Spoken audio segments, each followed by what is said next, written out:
Bonjour, donc je suis Sarah, je suis parée par Marsa et donc je vais profiter pour ces 2 minutes pour vous raconter une histoire qui a duré moins de 2 minutes.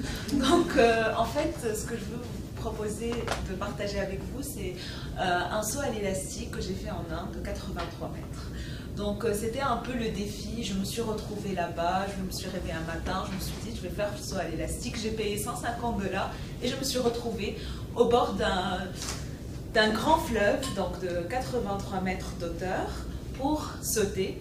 Et c'était un peu la plus grande difficulté, parce que bien que je me retrouvais avec des cordes attachées, avec toute une infrastructure, je n'arrivais pas à sauter. Et je leur disais, je ne peux pas sauter. Ils me disent, mais si tu ne veux pas sauter, dis-le nous. Mais je leur dis, je veux sauter, mais je n'arrive pas. Et à un moment donné, en fait, le seul problème de sauter, c'est qu'on n'arrive pas à savoir où est-ce qu'on va atterrir. Et c'est ça tout l'enjeu de la vie, en fait. Si on ne sait pas où on va atterrir, on ne saute jamais. Et il m'a fallu prendre du temps, de la négociation, discuter avec eux, faire perdre du temps, pour enfin me dire que vraiment je dois sauter, mais que je vais sauter à ma manière. Et c'est là où j'ai voulu être dans un environnement plus favorable, où je saute toujours sans savoir où je vais atterrir. Et c'était en simulant une planche. Je me suis retenu le nez et j'ai sauté.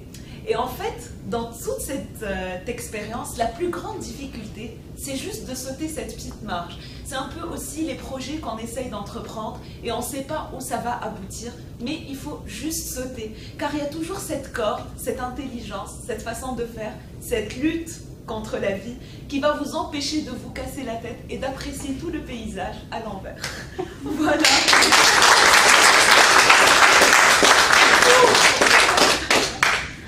Oui, allez-y. Oui.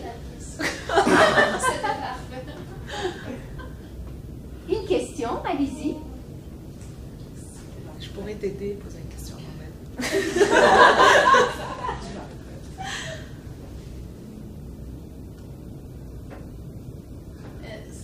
Quand tu es sauté, je voulais savoir que le moment c'était très lent ou non.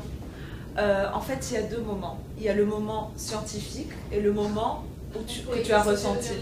En fait, c'est supposé durer 12 secondes, mais je te promets que ça durer une éternité. Parce que en fait, tu apprécies tout, tu veux tout apprécier, tu veux tout regarder à l'envers, tu veux tout apprécier, le challenge de sauter. Parce que ça y est, tu as sauté. Si tu vas mourir, autant apprécier le paysage. Donc ça a duré plus que 2 minutes, on va dire.